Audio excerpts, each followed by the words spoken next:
probably 20s, has it been?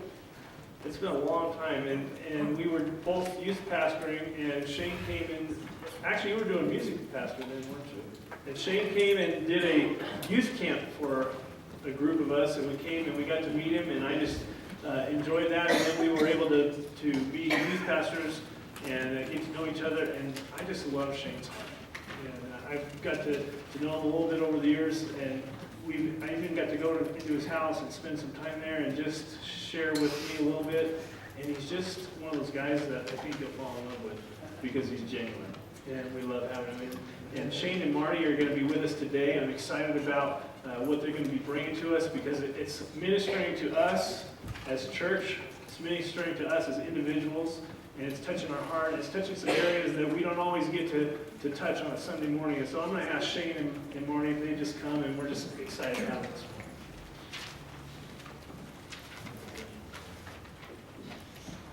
Good morning. Good morning. So good to be here. I gotta say, this is the church for me. I'm a little emotional.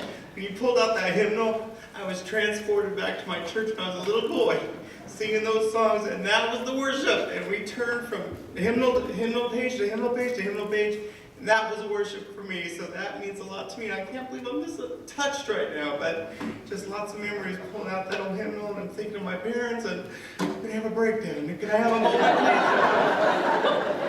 please? Woo! Maybe this isn't the church for me. I can't handle it. You guys are too good. Oh man, I enjoyed that. Who's playing the fiddle? Who is that guy? I made that thing sing. I was doing a two-step while you're playing that. Oh, thank you so much for having us here today. I'll come down in a second, I promise. Man, I'm honored to be here today. And Pastor Rob, I've called him for years my hero, because when we were youth pastors at the same time, his tenure as a youth pastor just kept getting longer and longer and longer. So every time I'd see him, I'd say, man, you're my hero, because of how long he was the youth pastor at this church, right? This one church. And so I always called him my hero. And every year at the district breakfast, he'd always win the award for youth pastor at his church the longest. And then I started to get up there in years, but I thought, oh, but Rob's going to take it because he's been there every year. And so I'm never going to get that award. But then he finally resigned as youth pastor and became the senior pastor. I thought, oh, good, now I have a chance to get the award for youth pastor at their church the longest. And then they stopped giving out the awards. God's way of humbling me, I guess.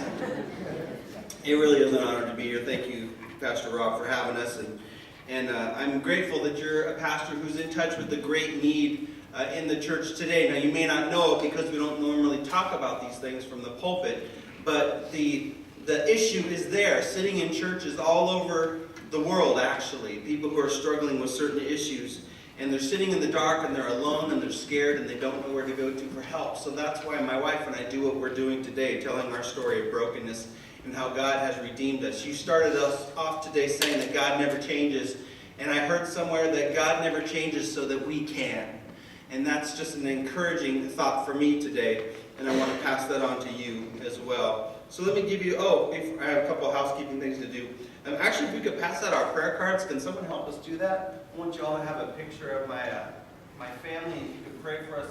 Put us in your Bible on your refrigerator. We appreciate your prayers for what we're doing. And my kids up on the screen, yes, there they are. That's our family. That's Julia, she's the oldest, and Ella in the middle, and Max, and they're with Grandma right now, having a good time. We wish they could be here today, but I think they'd rather be at Grandma's house right now. So my wife is a marriage family therapist. Her name is Marty, and she has set up a boutique in the foyer. And the boutique, every purchase made from the boutique, the money goes right back into our ministry to help us do what we're doing. And now we feel really called to be there for pastors and spouses and their families who really have a hard time going somewhere if they need some help. So your purchase today is actually helping us set up a respite room in our office where pastors can come and just spend the day. They get away from their familiar surroundings, just hang out. We're trying to set it up really nice with a couch and a desk and a chair and a TV and a DVD player, just a place to come rest and read, relax, write, whatever they want to do for the day. So specifically today, anything you purchase off the boutique will go into funding that respite room and help us get that finished so pastors can take advantage of that. So we appreciate your support.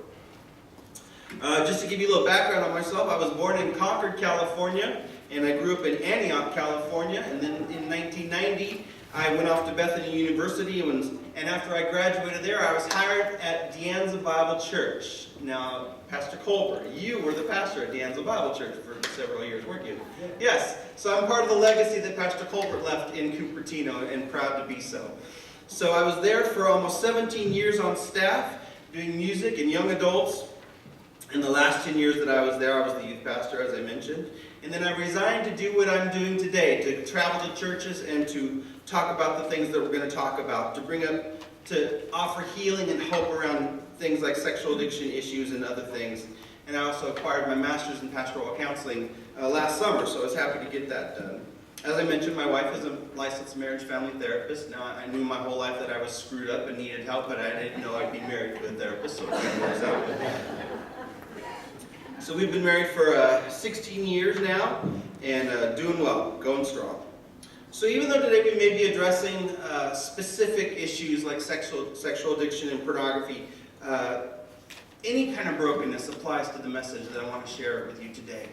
We're all broken people, we just have different details. I say that everywhere I go. We're all broken people, we just have different details. So you may be broken around food, or around alcohol, or drugs, or shopping, or gambling, or whatever the brokenness is. I just want you to know that we're all broken, we just have different details, and God is here to help us to grow and heal and to change, just as we said. So let me give you some stats today, just to give you some information before we get into this. 70% of Christians admitted to struggling with porn in their daily lives. 70%. Now, as I said, this is a silent epidemic in the church. We don't see these issues because they happen behind closed doors. And that's a staggering number to consider, 70% of Christians. Now, most people have a computer or internet access, so it's understandable that a lot of people are struggling in this department. Now, 1 of 3 visitors to adult websites are women. It's not just a man's thing. And the largest group of viewers of internet porn are children between the ages of 12 and 17. Kids are always plugged in, aren't they? On their phone, on something, on some sort of device, they're always plugged in. So it's not shocking that this age group are the ones mostly affected. And internet porn is a $3 billion a year industry. It's big business. Now, my story of recovery begins in childhood, like it does for most people.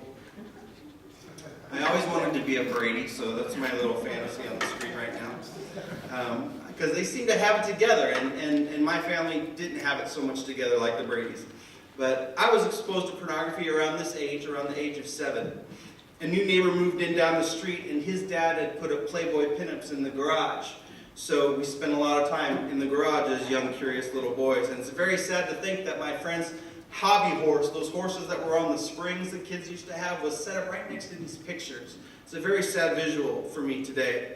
But I believe that that's part of the enemy's plan, to get them as young as possible, because he knows that if he can screw us up sexually, then he can possibly have us bound for a very long time, if not for life. And that makes this passage come to life for me.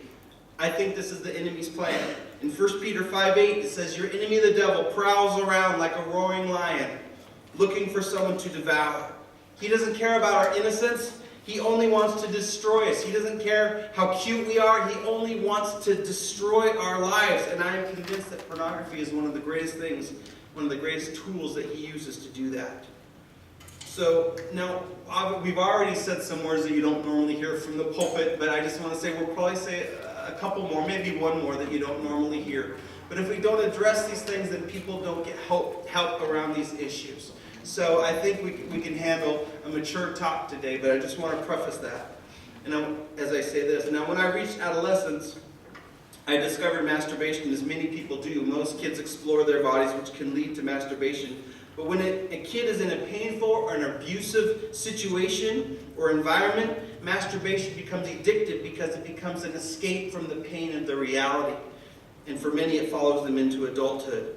And even though I didn't realize that my upbringing was very difficult, my parents were always dealing with a lot of drama in my family. My siblings brought a lot of drama into my parents' lives, whether it was pregnancy in high school before marriage, and in the 70s that was a big deal, or jail time, or drug abuse, or just so much drama that my parents were always dealing with. I didn't realize that my environment was very painful.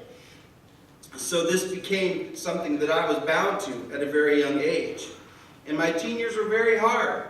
Now mix that all in with the pressure of trying to be a good Christian kid and trying to do the right thing, but struggling with something that I felt was so wrong and I shouldn't be struggling with, and you had one conflicted kid.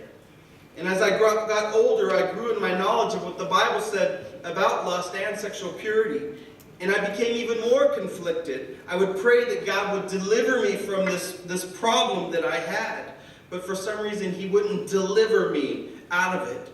And I was way too ashamed to talk about it to anyone. And I didn't realize that that was a huge step forward to healing if I would, but I was too scared and too ashamed and too bound. So I continued to struggle on my own, and I would go round and round in my sin cycle of acting out, to feeling so guilty, to hating myself, to asking forgiveness, until eventually the temptations would come again and I would start the cycle all over. Now this cycle continued as I entered into Bible college, and so did the conflict. Now I was training to be in the ministry, but my thought life was out of control. Now I never acted out with another person, and I was still a virgin, but I knew what the Bible said about looking at somebody lustfully. Jesus had very serious words about looking at somebody lustfully, and I knew that.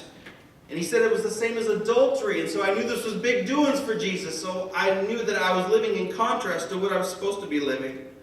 So I kept praying after I would act out, after a fall. And even though I would have streaks of success, I would eventually return to this thing that I despise so much.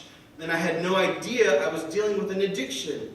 I wouldn't have even entertained the thought that what I was dealing with was an addiction. Because to me, addiction was what they taught me in 6th grade when they teach you about smoking and drugs and alcohol. For me, an addict was someone who had stringy hair and glazed over eyes, and they looked at you weird and they had the shakes. That was someone who was an addict. So I never would think that I was dealing with an addiction, because that was my definition.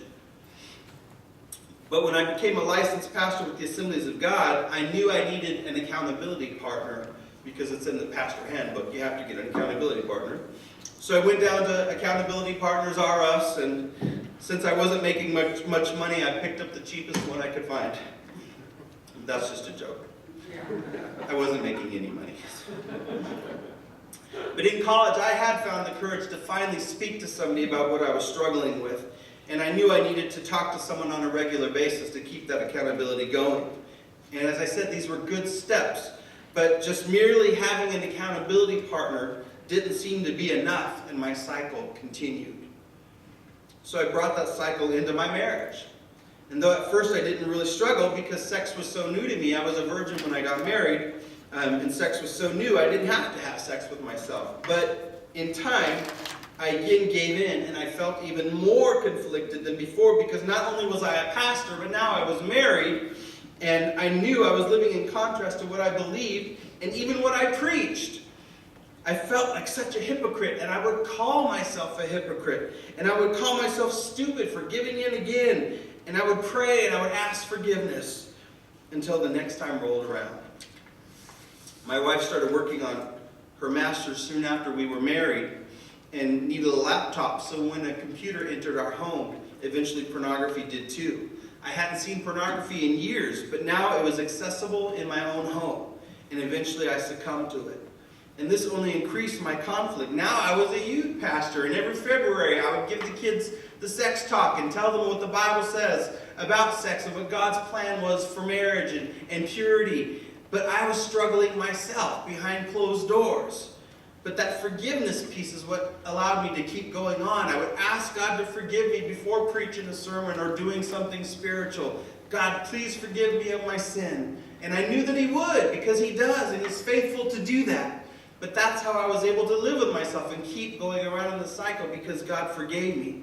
But it actually kept me in denial over my issues. I wasn't addressing my issue, I was just getting forgiveness for it. So my wife got up the courage to confront me a couple times about having sex with myself. And my denial kept me from seeing that she was dying on the vine. And when she would bring it up, I would be sobered for a little while. I would make vows to God that I would quit the porn and the masturbation, and I would never do it again. I would prepare myself to make a vow I would say, God, if I'm going to make this vow to you, I can't break a vow, because if you make a vow to God, you just can't break that. You can break promises. Those were made to be broken, but you can't break a vow. So then I prepared myself. It took me several days to finally say the words, and I said, God, I vow to you, I'm never going to do this again. But I broke that vow as well. Why couldn't I stop? It was because I was dealing with an addiction, but I didn't know it. So I became what I now call a periodical. A periodical is someone who may go for days, weeks, even months or years without acting out, but eventually they return to that thing that they know is destroying them. As the scripture says, so a dog returns to his vomit, a fool returns to his folly. I kept returning to this vomit, but God never intended for any of his children to eat vomit. It's a disgusting picture, but it is what it is. Finally, I couldn't take the hypocrisy anymore. And circumstances in my personal life and in my ministry compelled me to confess everything to my wife that she didn't know about. I came clean with everything. There was nothing I was hiding anymore. She was at work one night and she had just started seeing clients who were struggling with sexual addiction issues. And it just kind of converged at the same time. And while she was at work seeing clients who were dealing with these very issues, little did she know that that night she was going to come home to a husband who was dealing with the exact same thing. So I wrote her a letter, and I filled in every hole that she didn't know about. I filled in every detail that she didn't know about. Because after that point, I kind of led her to believe certain things. Like she had asked me, well, have you ever seen pornography? And I would say, well, what man hasn't seen pornography? And kind of downplay it. Or I'd tell her, I have my accountability partner. You don't need to worry about it. I haven't talked to him in 3 months, but I have one, so you don't need to worry about it. So that night she came home, and I felt free. I felt light. I felt like, is there anything I'm leaving out of this letter? No, it's all here. Man, this is so freeing. And so I was kind of excited for her to get home, like I was giving her a present wrapped in a bow or something. And she got home, and I read her the letter. And even though I felt elated and free, she felt something completely different. She felt devastated. And she felt like she had been hit by a Mack truck. Yet she was able and she was willing to start the recovery process with me so that we could both experience healing in our lives around this. Now, I don't share that to discourage anyone from doing the right thing, not telling people I know. Telling them can be a painful thing, which it was for my wife. And I realize that's why many people stay bound in their addiction. They don't want to hurt their loved one by coming clean. But just let me elaborate here if I can. I've spoken with many husbands who didn't want to tell their wives because they didn't want to hurt them.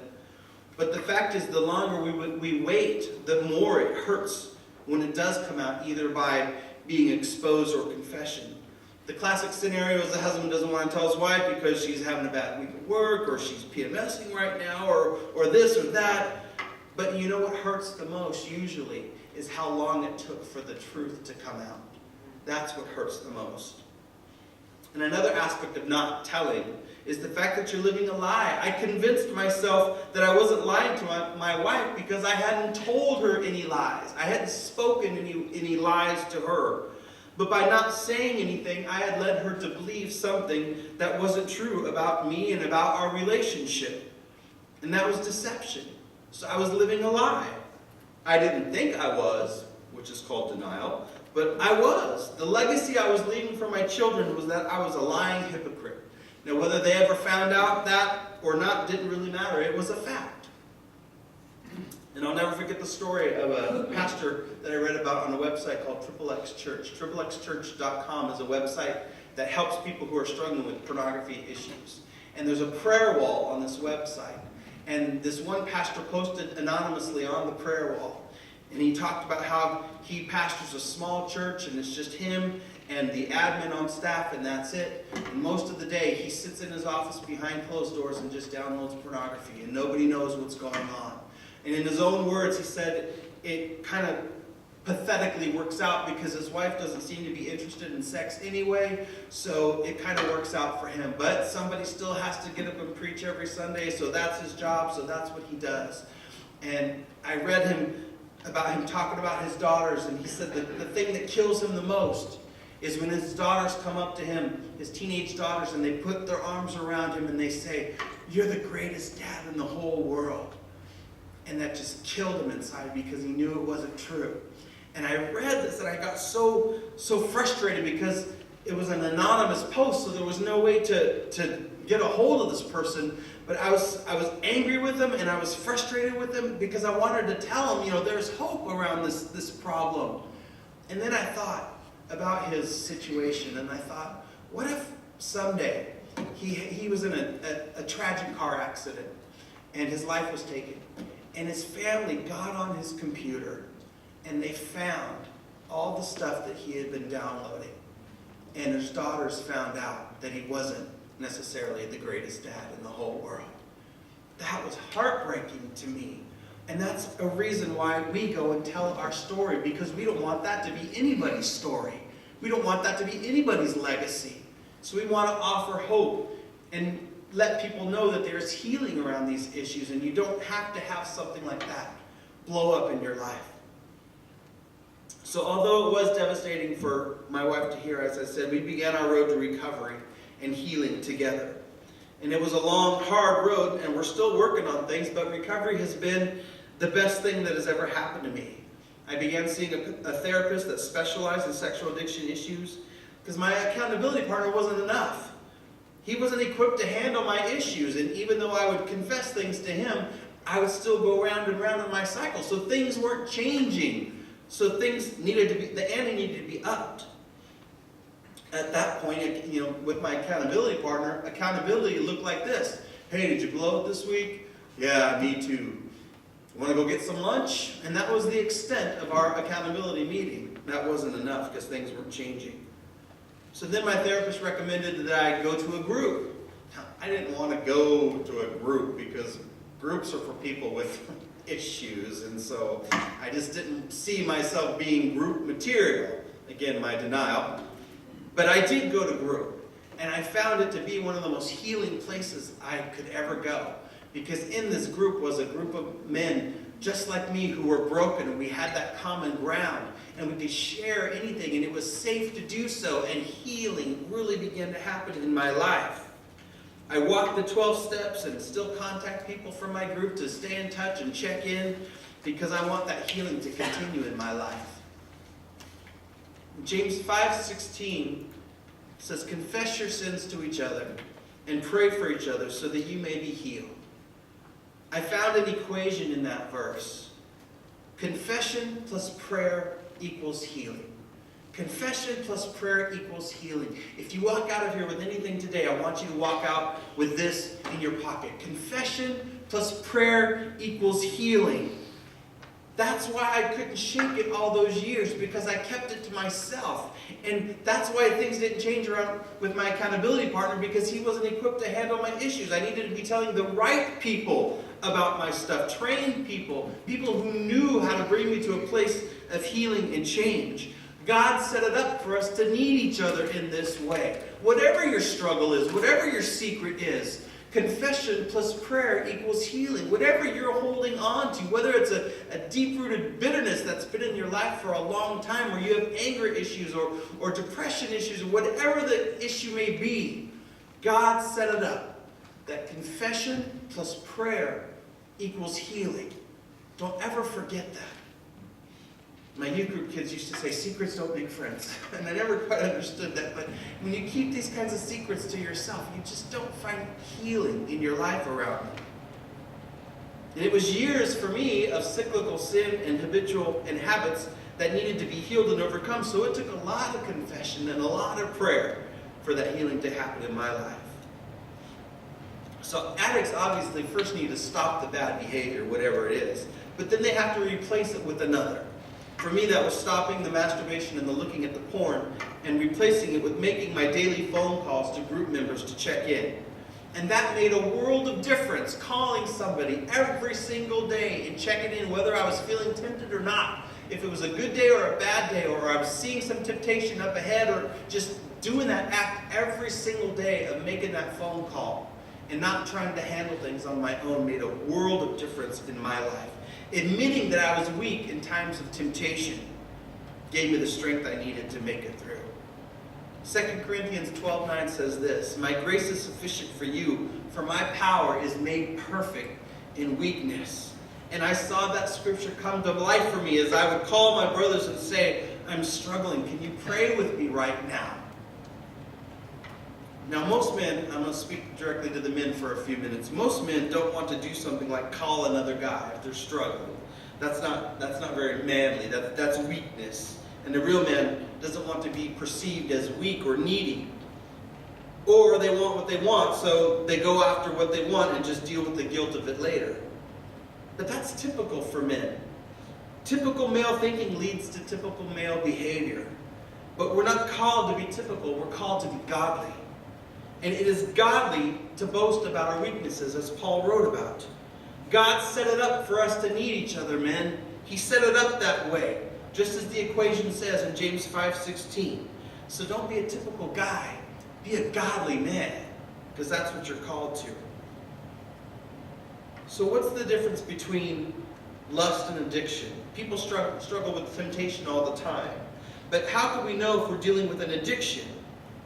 You know you're dealing with an addiction when someone is engaging in repeated behavior that is contradictory to one's morals and belief system. It is usually secretive, and if it was discovered, it would cause great pain to loved ones. Is that on the screen? That's great. I put a website on your outline for you. There's a free test that can be taken at this website to help determine if someone is dealing with a sexual addiction issue.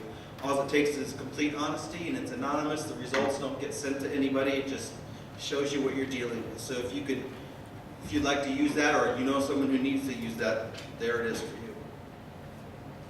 Now, before I started my recovery, my wife asked me if I thought I was an addict. Well, of course not.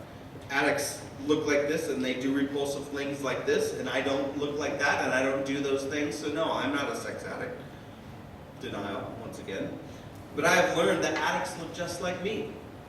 Addicts don't look a certain way because they can hide whatever it is that they're struggling with. It doesn't matter what anyone has achieved. It doesn't matter what kind of career anybody has. I think of Tiger Woods and think of his career and the image that he had. He just seemed to be this good, wholesome guy with a great wife and great kids and a great sports career. Everything seemed to be going well. And we had no clue what was going on behind the scenes for Tiger Woods. He didn't look like an addict, but addicts don't look like anything specifically. What matters is what's going on behind the scenes. That's where the real issues lie. But there's hope, and I stand here as an example of that to you today, an example of healing and restoration. I am not the same as I was before recovery. I'm a different man. I'm now a better husband, a better father, a better pastor, and I'm a just plain better Christian and person all around because of the road of recovery I've walked. Now, was it hard? Oh yes. Was it humiliating at times? Yes. Was it scary? Yes. Was it worth it? Oh yes. Because I would never want to go back to the man that I was, that selfish, self-serving, Academy Award deserving actor. I would never want to be that person again. And I have to thank my wife publicly, wherever we go, for standing beside me through it all. She forgave me of egregious indiscretions and chose to let love cover over a multitude of sins. And if you ask her if it was worth it, she would say yes as well. All the pain and heartache and tears, yeah, that was part of it, but she would say yes. We both didn't like who I was before, even though she would never say that. I'll say it for her. But our marriage is healing, and I thank my Jesus as well. So what I want to leave you with this morning before we dismiss is to say to you, no matter how far you've gone, no matter what your issue is, as I said, no matter what the brokenness may be, there is hope. There is hope. There is always hope in Jesus. There is always hope. I've shared this at places that I've gone, and people have come up to me specifically around this issue, so I want to share it with you this morning before we go. I also struggle around food. I'm broken around food. I've used and abused food in ways that it shouldn't be used because I'm trying to feed some sort of pain in my life.